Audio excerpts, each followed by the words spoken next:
cores diferentes, o colorido de peles que forma uma raça. Em meio a diversas características, gostos, culturas e hábitos, uma só voz. Esse é o povo caiçara, que luta pelo pão de cada dia e tem o mar como aliado. A cada passo, uma nova descoberta que constitui a história do gentil e cortês caraguatatubense.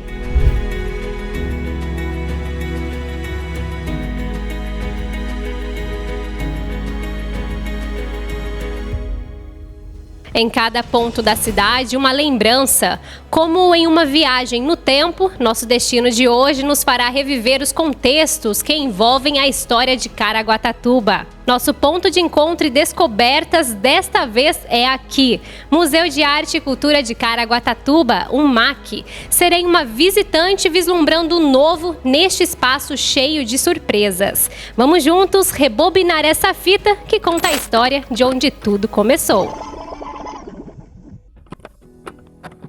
Iremos começar nossa visita, nós marcamos com antecedência para conseguirmos a visita guiada com os profissionais do museu.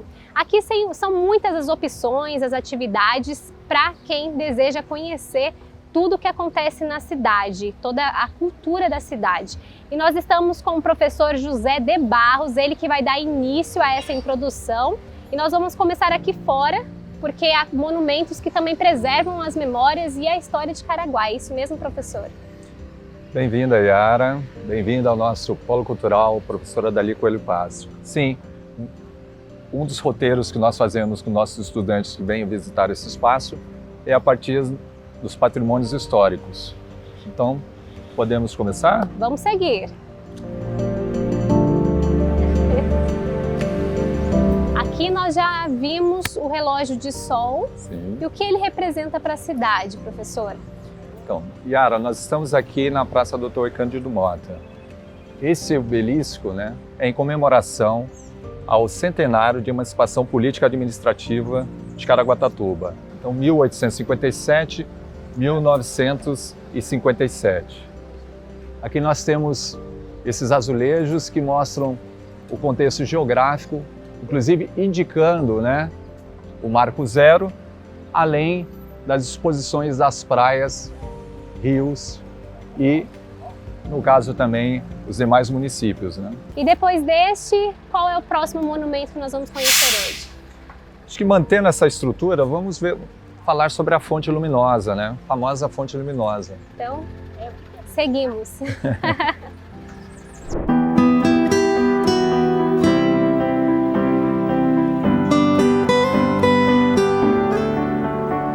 Construída entre os anos de 1964 e 1965, ela é famosa pelos seus jatos de água, que vão bastante alto, pelas luzes, o jogo de luzes e também pelo som. E uma das coisas que ficou famosa é que nós tivemos um escultor que fez um jacaré de madeira e que ficou durante muito tempo instalado nessa fonte. E era algo assim... A atração da cidade. Era uma atração durante umas 2 décadas. Quem sabe vamos ter um outro artista aí que vai retomar essa iniciativa que realmente fez muito sucesso. E de outro lado, na outra praça, nós temos aí mais 2 outros patrimônios históricos de Caraguatatuba. Nós temos o obelisco, que inclusive é símbolo, no caso é um logo da Fundação Educacional e Cultural de Caraguatatuba, a Fundac, e o coreto, que ali recepciona a nossa banda Carlos Gomes, além de outros eventos. A torneira se tornou um monumento de grande marco instituída em 1919, pois foi a primeira fonte de água potável na cidade, a água fonte da vida. O coreto foi construído na década de 30 por Dona Belmira Nepomuceno, esposa do ex-prefeito Sebastião Nepomuceno, como ponto de encontro da comunidade para eventos cívicos, políticos e culturais. O tempo passou e esses monumentos marcaram época e gerações e hoje representam as memórias do povo. E professor, agora nós vamos começar as paradas dentro do museu e neste espaço o que temos para conhecer? Então, aqui é o hall de entrada do MAC, Museu de Arte e Cultura de Caraguatatuba. E como foi uma antiga escola, nada mais justo do que nós termos pessoas, ou seja, 2 ex-alunas e ex-professoras aqui do Adali, né? A professora Iracema Maria e a professora Isilda Nardi. Então ela vai nos mostrar um pouco aí da história, legal, né, desse espaço. É um prazer tê-las conosco no Aqui é Caraguá. Sim, nós que agradecemos. Seja bem-vinda. Obrigada. E aqui nós vamos conhecer o que foi antes a escola. Então, o que foi antes a escola, antes de virar o Polo Cultural Adali Coelho Passo. Foi o Grupo Escolar de Caraguatatuba foi construído em 1941. Tinha simplesmente 4 salas, né, salas de aula, e nós tínhamos aqui, no início, como é hoje, nós tínhamos a secretaria, a diretoria e um gabinete dentário. Vocês podem observar a parte de 1955 aqui. A parte de trás, a necessidade de mais 13 salas, onde tinha quadra, horta e principalmente tinha um jornal, chamava-se O Caiçara. Foi um jornal idealizado pelo professor Jorge Passos. A escola foi denominada, a Adali Coelho Passo, foi em 1972, uma homenagem a uma professora, né, nomeada, a primeira professora nomeada aqui para essa escola. O grupo escolar, até 1998, ele era da rede estadual de ensino. Em 1999, houve a municipalização do ensino. Só que essa mudança, a nossa escola foi desativada em 1999. Os alunos foram transferidos, alunos e professores foram transferidos para as outras unidades escolares. Para quê? Para que obrigasse a reforma para ser o quê? Para ser o Polo Cultural Professora Adali Coelho Passo. Aqui foi inaugurado, né, o Museu de Arte e Cultura de Caraguá foi inaugurado no dia 12 de junho de 2002. E como este espaço ganha o nome de Professora Adali, quem foi a professora Adali? A professora Adali, ela nasceu na cidade de São Paulo no dia 25 de novembro de 1905. Ela se formou na cidade de São Paulo, professora primária. Casou-se com Jorge Passos e teve 3 filhos. Com a criação do grupo escolar de Caraguatatuba, em 1933, Adali Coelho Passos foi a primeira professora a lecionar nessa escola. E neste espaço nós conseguimos fazer memória da época da escola com as carteiras antigas que eram utilizadas naquela época. Sim, é o espaço, assim, vou falar a verdade para você, é o espaço que eu mais me emociono. Porque eu recordo que em 1961 que eu estudei aqui. Olha só, de aluno, professor. Muitas pessoas não gostariam que saísse o Adali daqui. Mas só que a gente tem que ver o seguinte, temos que ter um museu na cidade, porque é uma conexão entre o presente, o passado e o futuro.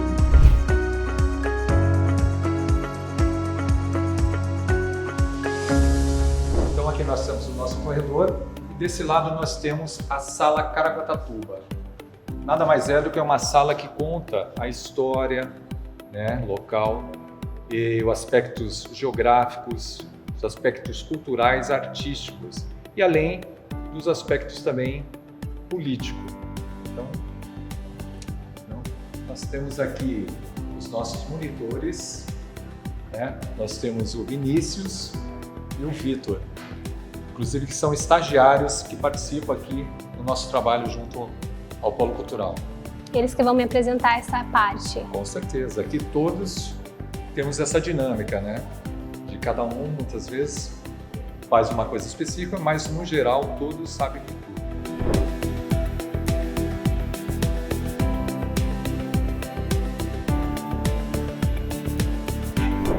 Essa sala ela conta um pouco da história da nossa cidade desde a chegada dos colonizadores no início do século XVII. Quando o povo europeu chega aqui na nossa cidade, eles encontram já habitantes na região, no litoral norte paulista, e eles encontram os Gueromimis, que eram os povos indígenas que habitavam aqui a região. Os Gueromimis, eles ficaram muito famosos na época por serem muito raivosos, porque eles defendiam a terra deles, e conforme o homem branco ele foi dominando a região da nossa cidade, os Gueromimis acabaram sendo extintos. Em 1693, a vila de Santo Antônio de Caraguatatuba, ela foi dizimada por conta de uma epidemia, que foi a varíola, e acabou que quem ficou aqui fugiu, ou quem ficou aqui veio a falecer, e fugiram também muito para São Sebastião, que é a cidade vizinha, que aqui pertencia a São Sebastião. Quando a epidemia acabou no mundo inteiro, as pessoas começam a voltar aqui, e aí em 1857 acontece a emancipação política e administrativa. Aí deixa de ser Vila de Santo Antônio de Caraguatatuba e passa a ser apenas Caraguatatuba. Caraguatatuba, o nome Caraguatatuba, o nome da nossa cidade, vem de caraguatá, que é uma planta espinhosa, que é esta planta aqui, que dá este fruto, e tuba significa grande quantidade.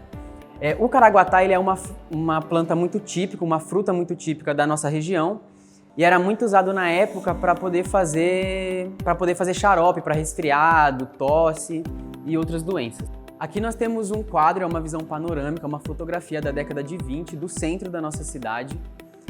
Aqui a gente consegue observar algumas coisas históricas e a gente consegue ver também como sofreu modificações. Esses aqui são os símbolos da nossa cidade. Esse é o primeiro símbolo, criado em 57 pelos alunos do ensino médio.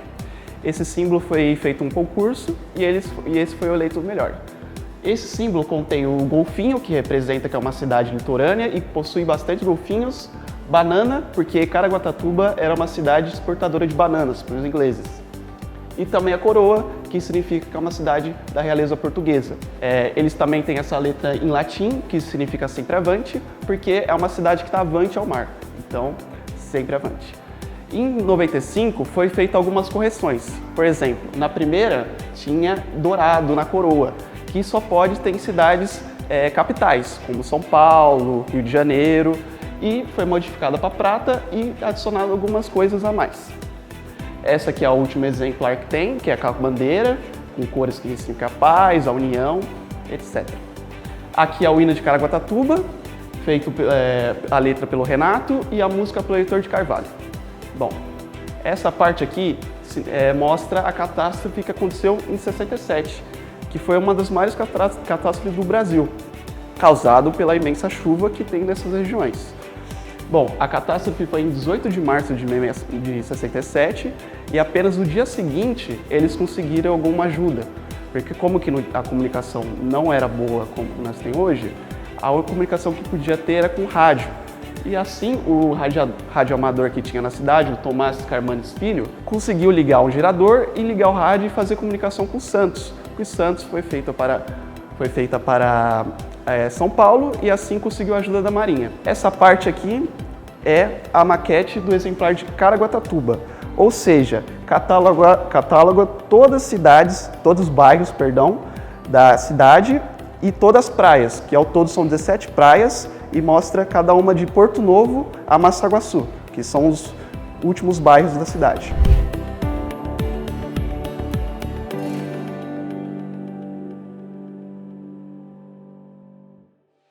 Yara, então após nós termos aí visto a questão da vida política de Caraguatatuba, dos seus nomes, da sua emancipação, política administrativa e maiores informações, nós entramos aqui na parte cultural local, da vida caiçara, Tanto que nós temos aí um exemplo de uma canoa, feito de um pau só, da árvore chamada guapuruvu, e nós temos também um exemplo, de uma casa caiçara. E nós temos também uma participação artística que é referência dentro do MAC, que é a contação de história. E aqui nós vamos ter uma apresentação dos nossos contadores de história. Então, sempre ao final de toda essa exposição e apresentação da história da cidade, a gente sempre finaliza aqui com a cultura caiçara para a gente conhecer de forma viva o que era um pouquinho do povo caiçara, as raízes. As raízes e também das lendas, dos causos e lendas que permeiam aí a nossa cidade, a cultura de nossa cidade. Eu sou a Rita, E esse aqui é o meu filho Gerson. E nós moramos aqui nessa casinha, caiçara, coisa mais linda. E a gente veio aqui hoje para contar uns causos e lendas para vocês. Na contação de histórias, as palavras ganham formas, vozes e performances. Através da contação de história fica mais fácil da gente trazer as lendas, né? As histórias, trazer as informações e sempre a gente afirmando essa parte do respeito, né? À ancestralidade, da importância da ancestralidade. Roubaram o velho tambor e aquilo causou um certo alvoroço naquela aldeia, naquela cidadezinha e todos ficaram desesperados. Um ambiente em que as várias expressões artísticas têm vez e lugar. E professor, o interessante é que como nós estamos num polo cultural, aqui também é permitido de que as várias expressões artísticas possam se apresentar e levar essa arte para a população, visitantes, turistas. Com certeza, Yara. Esse espaço ele é público, né? É um espaço extremamente requisitado para as diversas manifestações artísticas. Então nós já tivemos manifestações de teatro, literatura, vários saraus aqui já ocorreram nesses espaços aqui do MAC, dança e nesse caso aqui específico, né, nós temos aí a apresentação do pessoal da música. Hoje nós estamos com 3 artistas orientadores, além de mim aqui, o Douglas no violino, ele é um artista orientador que dá aula de cordas friccionadas, violino, viola clássica, violoncelo e contrabaixo, professora Eliane de piano, né, a nossa oficina de piano tão requisitada, e a nossa Natália também, que dá aula tanto de violão erudito quanto violão popular. E aqui no museu, né, Zé, nós temos uma parceria Fundac com o museu e temos bastante apresentações musicais.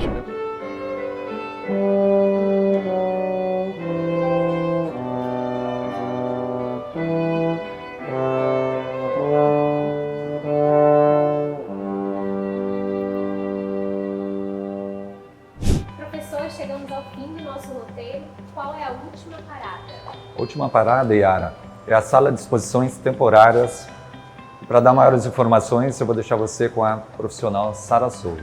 Sara, é um prazer. Prazer. Explica pra gente o que nós vamos ver aqui. Então, Yara, essa sala chama Antônio Carelli, em homenagem ao artista plástico aqui da cidade. E aqui é o lugar onde você vai encontrar as novidades do museu. Toda vez que você vier aqui, a cada 45 dias, nós trocamos essas exposições, cerca de 45 dias. Por exemplo, agora, mês de novembro, é a segunda mostra da Consciência Negra. Já teve uma no ano passado, é a segunda edição. E ela é uma mostra coletiva, então a gente tem 25 artistas da cidade compondo ela. Ela foi organizada pelo Setorial de Artes da Fundac. E quando a gente pensa uma exposição, como se monta uma exposição? Tem várias formas, né, que a gente monta as exposições aqui. Tem essas que são montadas através dos setoriais, que são feitos editais para, né, selecionar os artistas. Tem artistas que pedem o MAC para expor uma exposição que ele já tem aprovado por um edital de incentivo de cultura. Tem temas que a gente vai selecionando os artistas e, de acordo com o calendário da cidade, a gente também faz mostras específicas. Então tem várias maneiras. Sara, então este é um ambiente que oportuniza esse artista a chegar mais perto do museu, trazer suas artes aqui. E além deste local, que já atrai essa interação público com o museu, quais são as outras oportunidades e possibilidades aqui? Sim, nós temos muitas atividades no museu. Uma que ocorre praticamente todos os dias são as visitas das escolas. Então o museu costuma ficar cheio de criança à tarde.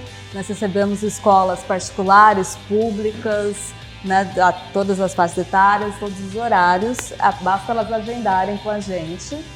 E nós temos a Videoteca Lúcio Brown, que expõe filmes. Tem o Cineclube, que expõe filmes B, filmes independentes, filmes premiados e promove debates sobre esses filmes, né?